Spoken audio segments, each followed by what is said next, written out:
So, like I said, and like I predicted a while ago, the Epic Games exclusivity model is dying. And the reason it's dying is because the approach was actually not, in my opinion, was not a solid approach. It was very, very superficial. And I saw it just from the beginning because I knew that it would eventually become, something of that nature. So just recently, just today, just right now, I just looked on Twitter and I saw from Rockstar Games, they just announced that Red Dead Redemption 2 for PC is coming to Steam on December 5th. Literally 8-9 days from today. This tweet just went out literally like a few minutes ago, like 20 minutes ago. And so from the time I'm making this video, and I just want to say that it's nice to be able to look at these trends from my perspective and say, man, I can't believe that I was dead on. Sure, there was a little bit of doubt to what I was saying. I was doubting like, man, they do have a lot of money though, Epic Games. But then I had to realize that money is not an unlimited resource. It has a place that it will run out. And so I think these companies are starting to get the memo. First of all, EA moved Star Wars Jedi Fallen Order to Steam. They didn't even move it. They launched it and released it on Steam. And I think that was something that made a statement to everybody that, hey, it's a cutthroat world out there when it comes to gaming, and Steam has already paid the price to develop a platform for so long that is literally one of the best PC platforms currently available. I'm not saying it's the best that we could ever get, but compared to the other PC game platforms, this is what it is. This is definitely it. There's so much functionality on Steam. It is ridiculous. There's family sharing, all these things that, and so much more that makes Steam a very solid asset to have in terms of a game developer. You got to have it. Sure, the price is high. It is expensive to launch your games on Steam, but to be very honest, it makes a whole lot of sense for a market that's there.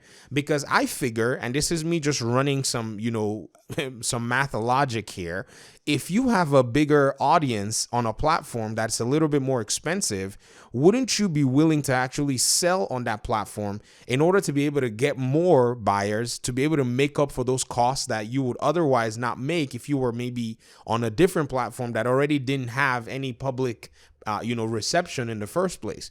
And I think this is what's happening. So Rockstar Games, I think you guys are getting the memo, because now if the game comes on Steam, not only are people going to be able to play the game because they wanted it on Steam, they're going to be able to give feedback, which is actually something that is very, very critical to gaming. Feedback. That is what gamers want. Gamers want to be able to say and listen to what other gamers are talking about video games. So you're going to be able to read reviews on Steam for those PC players. I know many of you are just, shaking your head and saying now you'll never ever touch Epic Games, which I don't blame you for. I feel like this.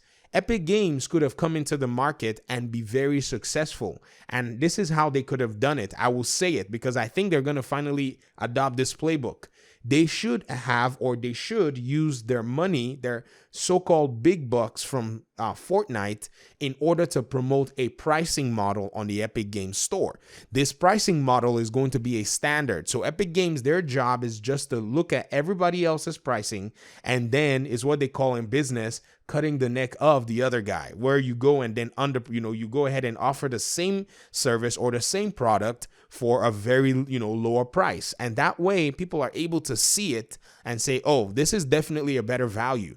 Not only are people going to just, buy it, people are going to tell other people and say, hey, why not try it out on Epic Games, where you're going to save yourself maybe $10. Maybe Epic Games has a model where they're just slashing a very significant percentage, 15, 20% off every game title just because you showed up on the Epic Games store. This would have been able to bring a lot of customers in with word of mouth and with a good public perception. But then they decided that they wanted to go that, so-called exclusive model. And I can guarantee you a lot of gaming developers are about to learn a very hard lesson on how this Epic Games money might not be the best way to go. Because sure, it's nice to be able to receive an upfront amount of cash that would keep the doors open. But at the same time, Gaming is something that is done on a community basis.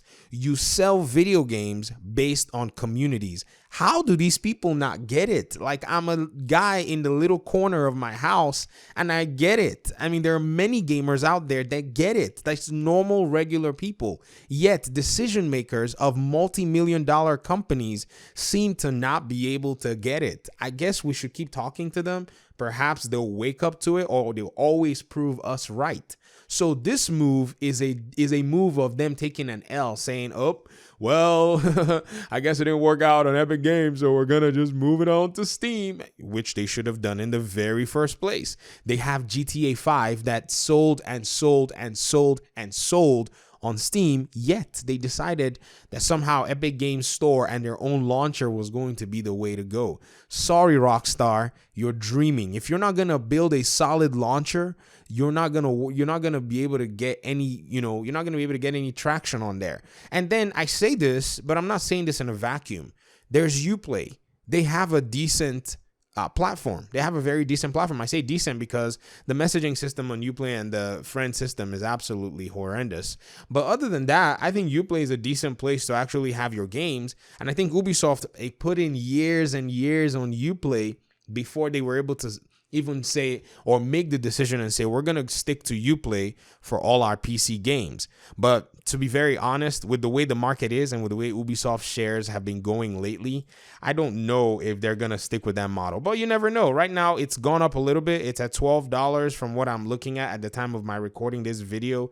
And that's just from a Google search. This is what I'm seeing here on Google based on, that. But that's still a long way to catch up from 2018, where in 2018, their shares around, this same time was doing twice the amount of what we see today and significantly more in 2018. So right now, I think gamers are going to be getting the very best deal possible all day, every day, because the competition is definitely shaking things up and disrupting the market.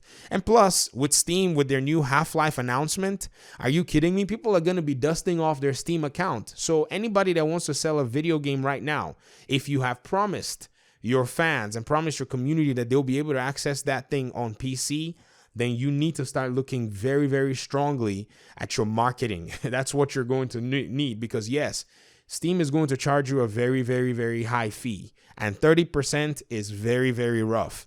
But you do have the opportunity to be able to get a huge player base on that 30% platform. And that is exactly what these, game developers need to be targeting. And so instead of just taking the easy money, you need to do the hard work. It's just what I think it is. I mean, if I was in that position and I wanted to put my game on Steam and Epic Games said, hey, we'll give you a few $1 million, it will be a very, very hard decision to make. I can say for sure, because game development, from all I've been reading, I mean, I've been looking extensively at development cycles and reading articles on, happenings within studios and thinking about all the manpower, all the cost and everything that it takes to actually put a game to work. And to be very honest, I still cannot understand, because I've never been in that situation. But even as I'm not able to understand, I still feel for the developers. Like, I on a different level, from an outside perspective, I still get that sense of, man, this must be a really, really tough thing to do. And, I just can't imagine making that decision. But at the same time, video games are sold in communities. If you promise your community something, or if you know your community wants something and it's in your purview to give it to them, do it. Do it. You'll be successful in this industry. You'll be very successful in this industry. So that's all I have for today. I'm done with my soapboxing. Thank you very much for watching the video. I appreciate you guys' time and audience. And I guess I'll be dropping another video too on something that I discovered. And so stay tuned, and I'll see you in the next video. Peace out.